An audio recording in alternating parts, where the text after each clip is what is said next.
Hello everyone, this is Zachariah Hopkins, and I'd like to show you this chart I made about the Mendi or the Kilis Emirate. It had many different names, so this was the Mendi family. This is the area of Kilis, and a lot of the information in this chart is translated for the first time by me into English. So this is the first time a lot of this information has come to light, at least in the English-speaking world. I translated this from Kurmanji Kurdish, a little bit from Arabic as well, mostly Kurmanji Kurdish though. Some of the sources I used were already in English, but a lot of like the stories and especially towards the end, this kind of stuff can only be found in mostly Arabic, although I translated it mostly from Kurmanji Kurdish because my Arabic is horrible, my Kurmanji Kurdish is better.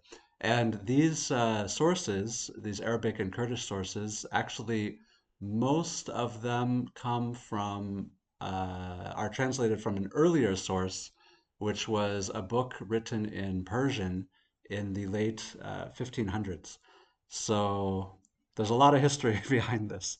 So let's start out with the location. I think that's a good starting place. So if we zoom up here, up to the upper right, you can see that the Kilis Emirate was located right now between Turkey and Syria. And this, I'll get to the time period later, but I just want to show you the geographic location. You can see this is kind of modern day Afrin, although a lot of this is in Turkey as well, modern day Turkey, very close to the Gulf of Alexandria. And if we zoom out further, you can see it's the very upper western part of Syria, or you could say the very southern middle part of Turkey. Not quite touching the sea, the Mediterranean Sea, but you can see it's at a crossroads between the Anatolian landmass here and the Middle East, which, if you go down, or maybe the Levant, and if you go down further, you'll get into Israel over here. Damascus is here. If you go more to the east, there's Mosul, there's Iraq, there's Baghdad, Babylon, these kind of places. And then, of course, to the west is the Mediterranean Sea. Um, I don't know if you can see here, but it's actually a very hilly and sometimes even mountainous region. And the mountains are the friends of the Kurdish people. So if you move up here, you can see this is the symbol of the Kurds, the sun. And if you go to here, this is the symbol of the Yazidis. The Yazidis have many symbols, but this is one of their main symbols here. And this emirate was controlled by Yazidi Kurds, or I would just say Yazidis. There's kind of conflation between the Kurds and Yazidis. But to explain, Yazidi is an ethno-religion, very similar to how Judaism is an ethno-religion. It's people are born into it. It's also a religion, but it's at the same time hereditary. So, for example, if you're born from a Jewish woman, then that makes you Jewish whether you're religious or not. But Judaism is also a religion. And it's the same thing with Yazidi. Yazidi are born into Yazidism or to the Yazidi religion, and they also are Kurdish, although this is a very political thing right now, and many Yazidis don't call themselves Kurdish these days. But they speak the Kurmanji Kurdish language, which is like the northern Kurdish language. Pretty much all Yazidis speak this language, although some can also speak Arabic. But as the native Yazidi language, they can even call it the Yazidi language, but it's basically the Kurmanji Kurdish language. It's very interchangeable between Kurmanji Kurdish. And in these times, which was beginning around, let's say, the end of the 12th century, when this emirate was formed, the Yazidis and the Kurds were very interchangeable. There were Muslim Kurds, but a lot of this area was Yazidi. and the people who controlled this area, especially this emirate, were Yazidi. So pretty much all the Kurdish people I'm talking about are Yazidi. And if you want to be political, you could say they're Yazidi first and Kurdish second. Historically, things are a little bit more murky, but the Kurdish and Yazidi are very interchangeable. Kurdish is a nationality.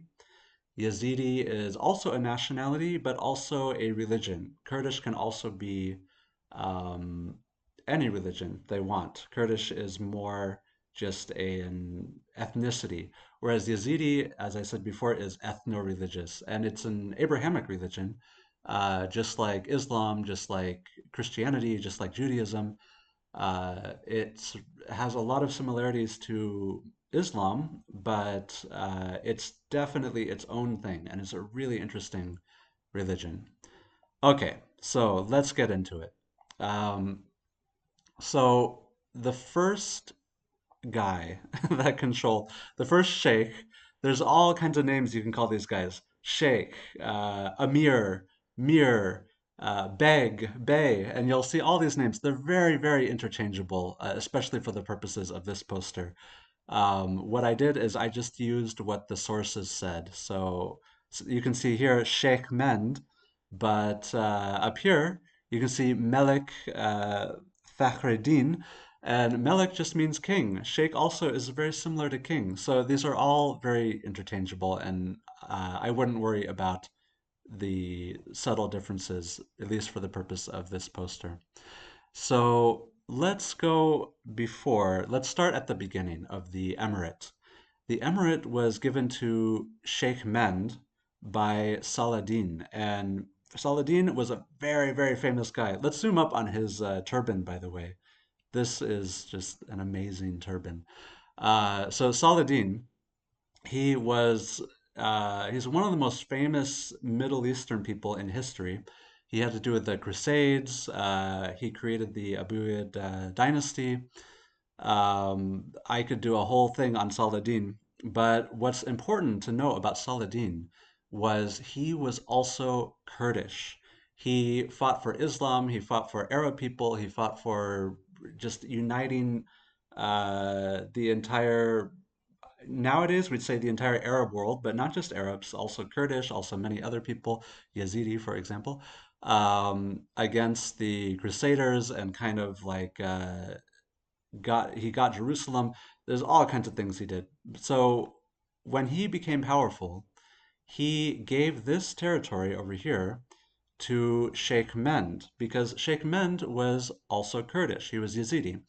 So Saladin was Kurdish, Sheikh Mend was Kurdish, and yeah, he gave this. So the emirate begins with Sheikh Mend, and this was a completely independent emirate, and that is something that's really unique and important about this emirate is that this was not.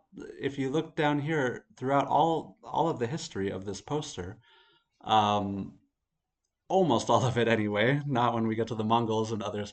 It was independent. It was not a part of some other kingdom or something like that. It was its own Yazidi or own Kurdish area that lasted for hundreds and hundreds of years. And this is something that's not talked about very much when you learn about Turkish or Syrian history, but it's something that when I learned about, it inspired me to make this whole poster. So Sheikh Mend was a very important person.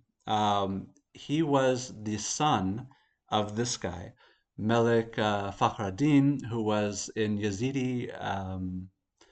Yazidi religion. He was the Lord of the Moon, and he was also one of the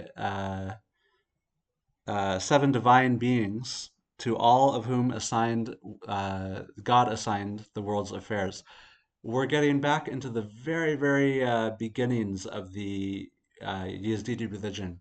And actually, this guy's father was also a very, very important, very high up uh, Yazidi guy.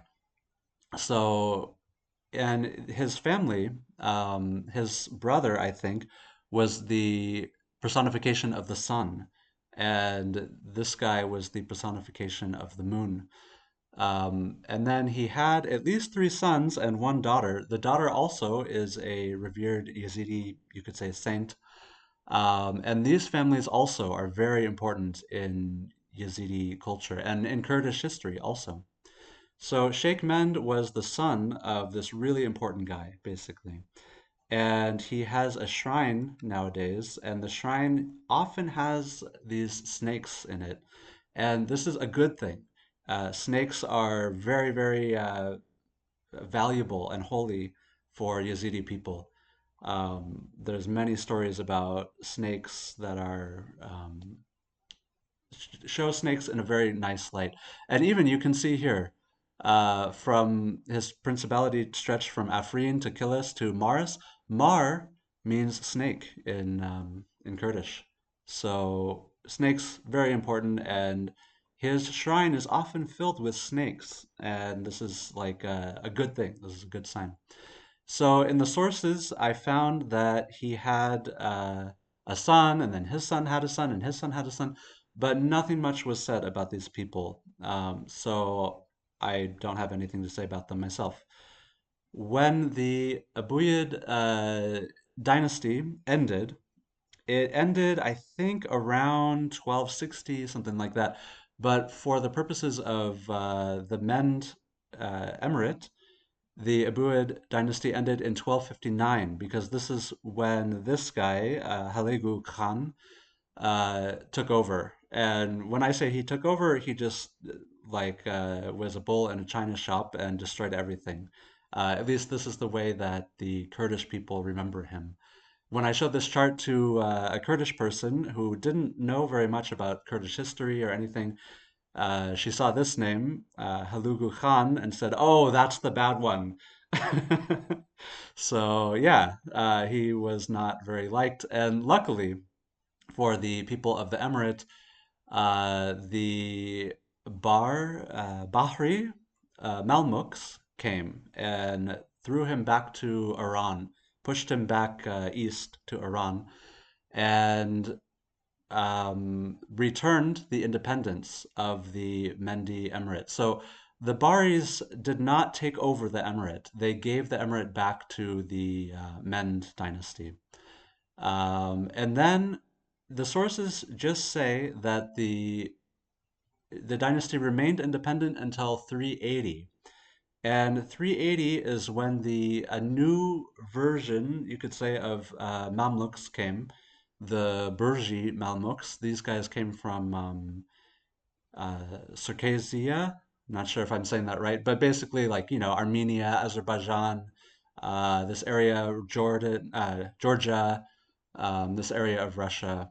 And they, from what I understand, they took over the emirate, or the emirate didn't have full autonomy until the Ottomans. And the Ottomans were about 120 years later. So, long story short, I'll go to this part first. Long story short, the emirate came back to Mir Qassam. So Mir, it could be Amir, which is like prince, which is like king. Also, this Bey is a very like high class title, like lord or something like that.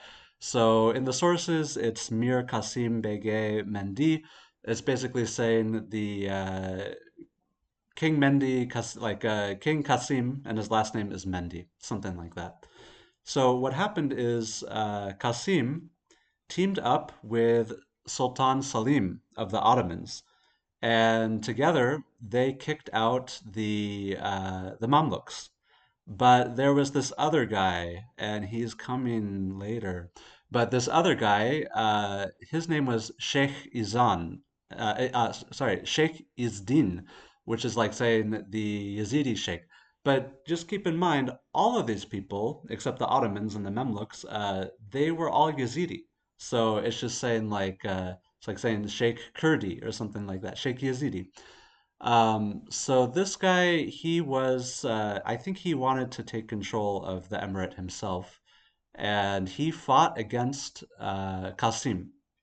So he fought with the Mamluks against Qasim, but they lost. They had some battle around Aleppo and lost. And as a reward for Qasim joining up with Sultan Salim, who was the Sultan like of the entire empire of the Ottomans, a much, much bigger entity than this emirate. He gave the emirate independence again, probably for the first time in 100 years or so. But the bloodline persisted. The bloodline from the Mendis persisted to Qasim. So the problem was after he gave the emirate to Qasim, this guy, Sheikh Izan or Sheikh Is al-Din, I don't know if this is like an Arabic pronunciation of it. I'm just translating the sources here. But it's the same guy. He came to this other guy who will also appear in the future, Kara Jan Pasha, and Pasha also means some kind of king, so a really high up guy, and said, "Oh, you know this guy that you gave the emirate to, Qasim? You know, Qasim's actually a really bad guy, and he wants to do bad things to you, or something like that." It was all lies, but he said, "So you need to get rid of him." And Sultan Salim listened to him and executed him. So Qasim, even though he fought for the Ottomans and got a reward as the emirate, later on was executed, I think very soon later on, in probably around 1516, which is right around the time they got the emirate, so not long after. So then it went to, the control of the emirate went to Qasim's brother, who was Habib Beg, or Habib Bey, Lord Habib. Habib, by the way, means heart in Arabic, like love, like this kind of thing. So, yeah, it went to Habib Beg, but then the same guy that Sheikh Izdin went to, Kara Jan Pasha, for some reason, it doesn't really have the whole story in the sources, but Karajan Pasha invited Habib to Aleppo and then crucified him at the citadel of Aleppo. And I had two different stories. One of these stories is from I believe from a Ottoman scholar who was writing in Persian, and he said he was crucified because he had married 9 women at the same time, which definitely goes against Islam. I don't know if it goes against Yazidism. I have no idea actually. Maybe not. But then a different Yazidi source said that he was killed for just being Yazidi. And there were many times that the Ottomans basically had genocides. They had a special word actually called firam, something like that. And this was a special word that meant genocide against the Yazidis. This is a Yazidi word for when the Ottomans, specifically the Ottomans, killed the Yazidis, and this happened around 40 something times. And it could have been during one of these like genocide times that they were just killing all the Yazidis. Who knows? But interestingly, then Sheikh Izdan, which means Sheikh Yazidi, he controlled the emirate after that. And there's really not so much about like how he gained control, but obviously he was bad talking Qasim, he was bad talking his brother probably. Maybe through his bad talking, he got them both killed, and then he finally got to control the emirate, which is what he wanted to do. Probably, I'm just guessing, when he was fighting with the Mamluks against Qasim and the Ottomans, and he got his day. He got his he became king of the emirate until he died. And there's no sources about when he died or how he died, but he died. And interestingly, the sources say that after his death, his sons were too incompetent to rule. His sons and his relatives. So this wasn't a very, according to the sources, wasn't a great family. So nobody really would accept their rule, or maybe they were like bad rulers to begin with, or something like this. So it went the control basically of the emirate went to this guy, Mehmed Bey, and Mehmed Bey controlled it for a little bit. And what's interesting about Mehmed Bey is he was also Kurdish. I don't know if he was Yazidi, but he was Kurdish, and he came from the dynasty of the Hassan Kaif. And by the way, Hassan Kaif is a really nice name. In Kurdish, it means something like the good, like a happy feeling. Hassan feeling, Kaif, happy feeling, something like this. Interestingly, there's a town called Hassan Kaif, and this is in, if we go to the map, I bet we can see it. So here's Turkey. Hassan Kaif is around here, and unfortunately, about 5 years ago in 2020 or 2021, it was purposely flooded by the Turkish government to in the creation of a dam, and all of this, like, oh, how many people, how many cultures, how many, I don't know the right word, cultures, I guess, in this area, the Hittites, so many different Muslim dynasties, and before, all of it was unfortunately erased in this town of around 5,000 people. And I wonder if this has anything to do with this dynasty. But anyway, going back to the story, let's go now. We need to go now to what happened when Qasim was executed. This is really, really interesting. This is something that's so like Ottoman. So this guy, Sultan Salim, he killed Qasim. But at the time, this guy, Can Polat, in Kurdish and in Turkish, the C is a J. Can Polat was his son, and Jan Palat was traveling with Sultan Salim, probably together with his father.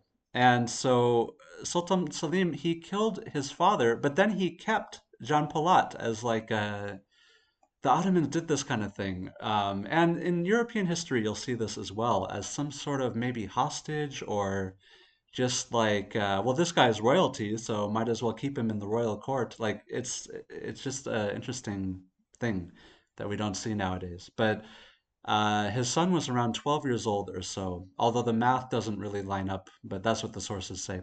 His son was 12 years old, and he kept him, I don't know, as a prisoner, but he educated him. He kept him as an Ottoman subject or even like an Ottoman ruler almost, something kind of like that. And I think he became friends with the son of the Sultan, Suleiman the Magnificent, because Suleiman the Magnificent seemed to really like John Palat. And John Palat fought for the Ottomans. He showed quote unquote great deeds in some battles. And he showed that he was a upstanding guy.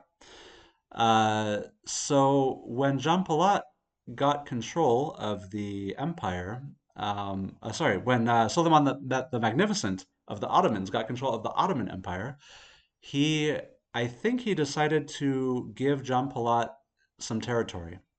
But interestingly, he didn't want to give the emirate.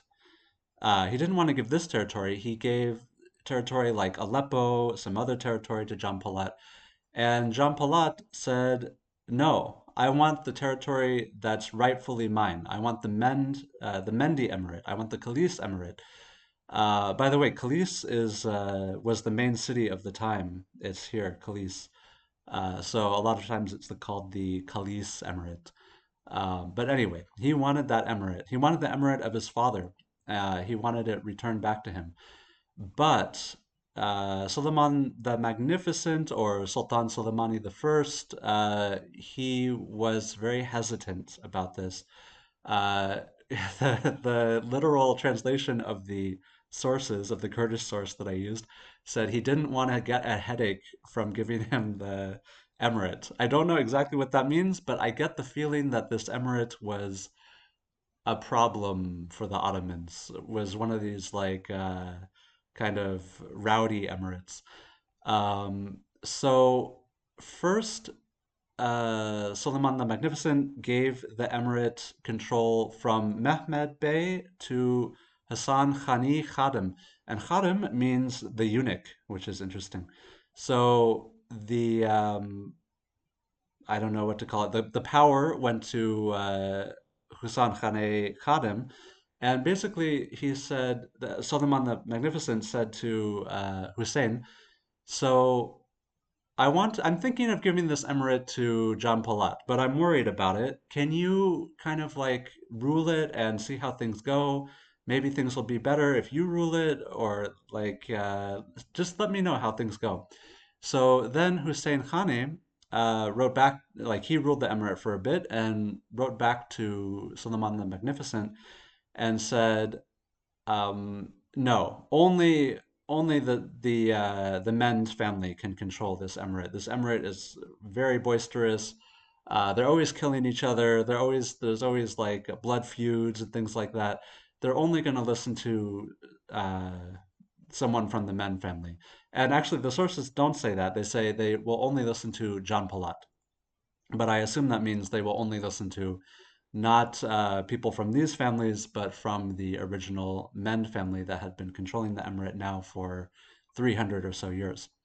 So then, not much is said about what happens in the emirate itself, except that John Palat controlled the Kilis Emirate with awareness and firmness, which is what this emirate seemed to need. So, since nothing much is said, it's assumed that things went well. No news is good news. Then the sources say he died when he was around 90 or 100 years old, which the math doesn't line up if he was 12 years old when he was taken by the Sultan, but what can I say? That's what the sources say.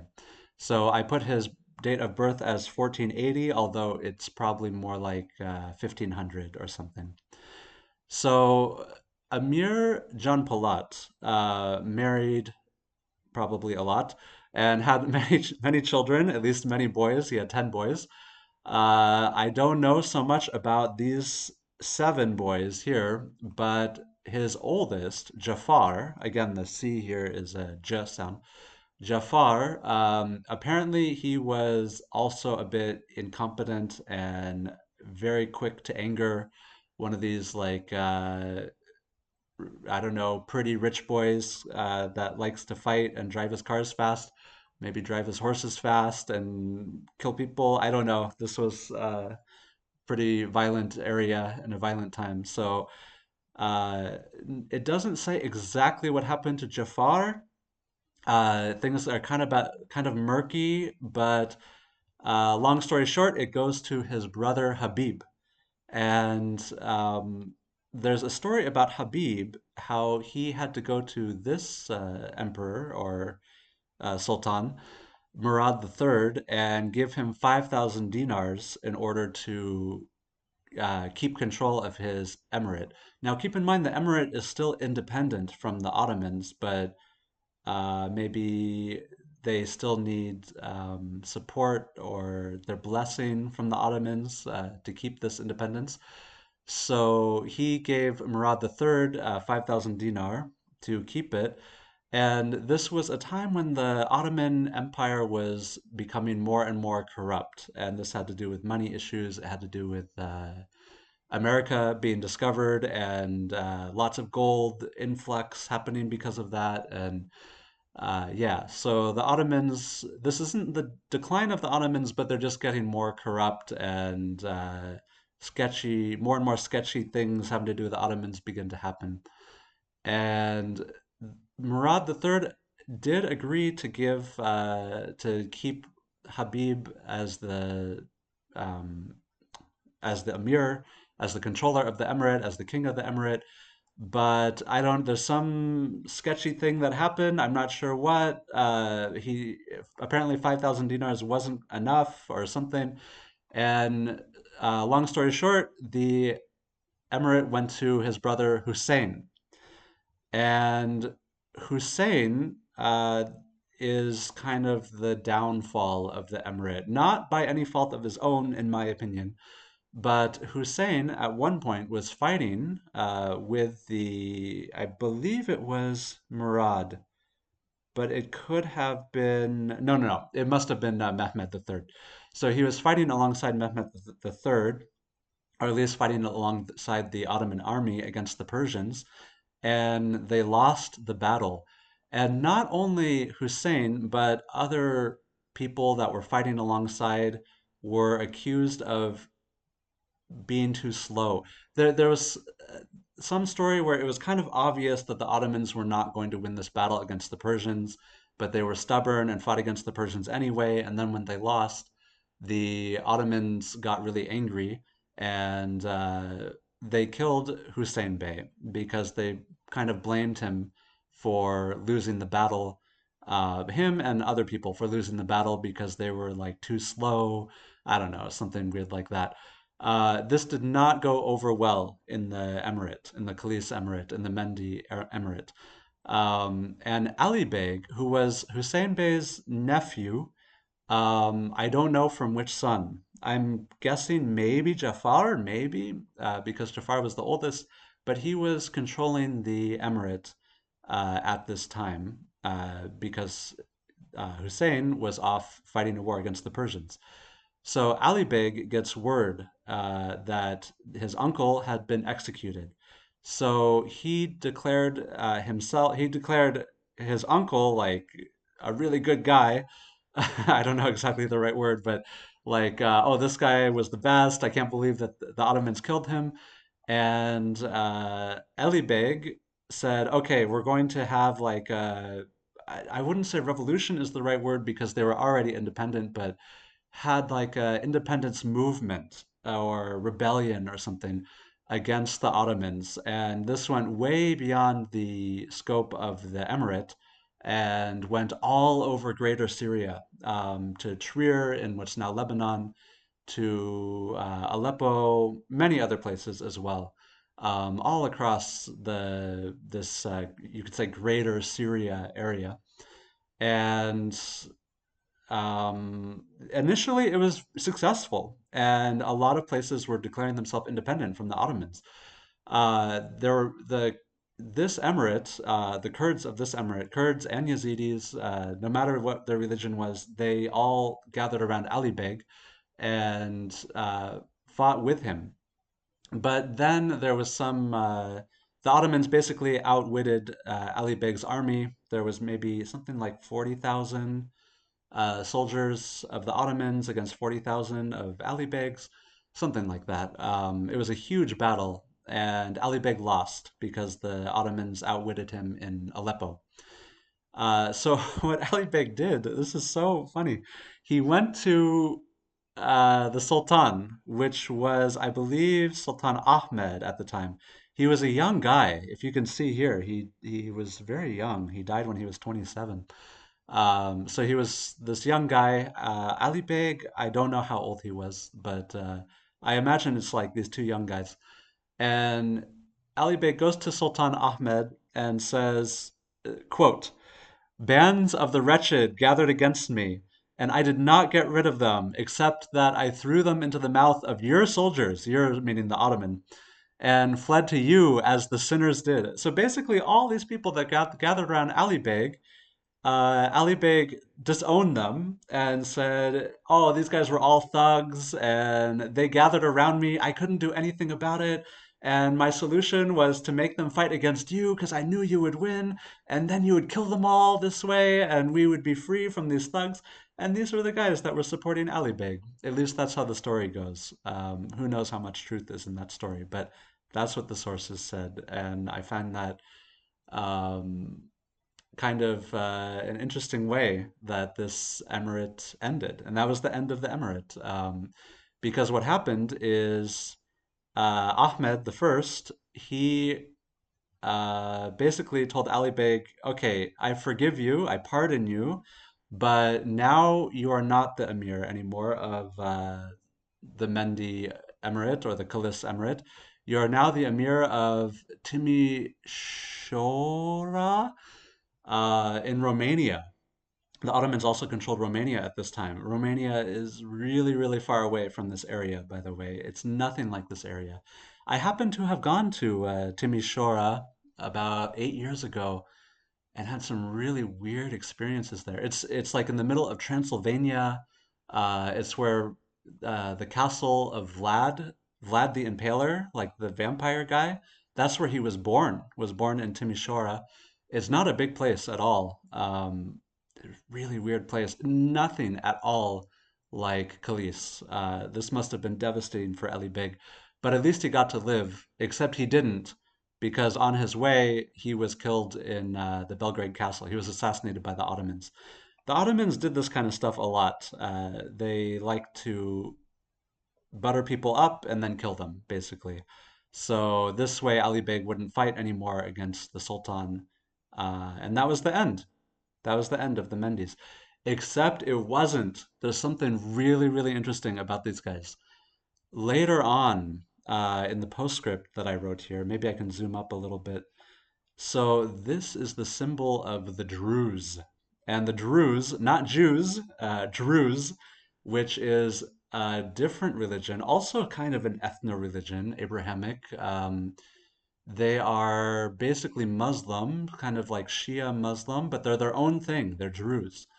And the Druze people live these days in around southern Syria, a little bit in the Golan Heights, which is controlled by Israel, and also in Lebanon.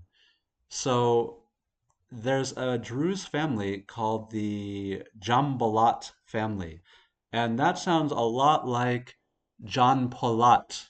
When you take the P in, which is Kurdish, the P sound, you have to change it to a B sound because Arabic doesn't have a P sound.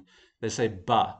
For example, just a random example, they say bampers, not pampers, which I have a funny story about, as you can imagine.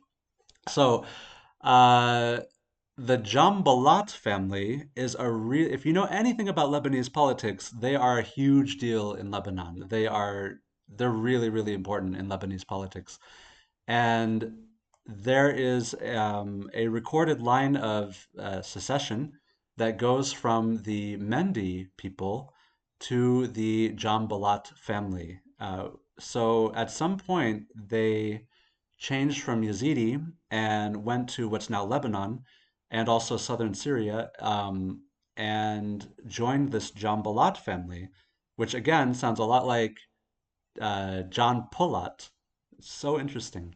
Also, in the intermediary time, the followers of Ali Beg remained rebellious and they became bandits, basically.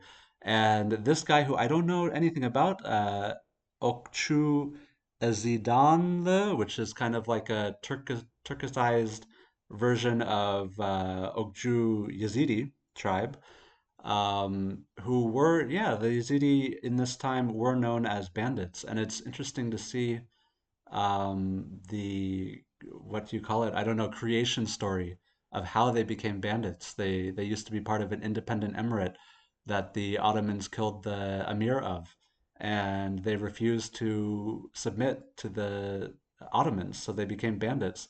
But it's interesting, without that backstory, you just hear, oh, the Yazidi were a bunch of bandits, and it makes them like so low class. And but then if you hear the backstory, it's almost like they're freedom fighters who would refuse to give up their independence. So interesting stuff.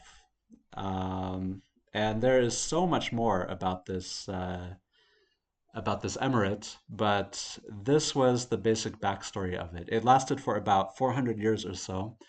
And again, this is what you're hearing right now and what you're reading is the first time a lot of this information has been translated into English. And it's really important part of history because there weren't very many independent Kurdish emirates or kingdoms, or nowadays there's a lot of Kurds that want an independent Kurdistan, like their own country. And I don't think there's very many that know that there used to be something like a Kurdish country for around 400 years. This was this is some really important part of history. Also, it's interesting to see how important the Yazidi were for this area here, which still have a few Yazidi, unfortunately, because of the Syrian civil war, the recent one. Many of them have left out of fear because it's now controlled by Arabs, Sunni Arabs that are jihadists, and they don't take kindly to other religions. So, or Kurdish people in general. So a lot of the Yazidi have now left to Turkey, to Europe. I don't know how many, if any, Yazidi villages are left, but before the civil war, there were some Yazidi villages still in Afrin, likely from this time. So that is the story of the Mendi Kilis Emirate. This is the first time that anyone is ever hearing it in English, probably, and I'm very happy to present it to you. Thank you so much for watching, and I will see you next time. Oh, and by the way, if you want more information, I'm doing a whole project about Afrin, which is this area here, this area of Syria. I'm going to be doing lots more posters, lots more timelines, lots more things like this, lots more videos about Afrin because it's a very, very unknown history. Most of the sources about it are in Kurdish. I'm beginning to interview people, things like this, because the history just isn't written down. So if you want more about that, you can check my website, zachariahhopkins.com. And yeah, I will see you next time. Thanks for watching.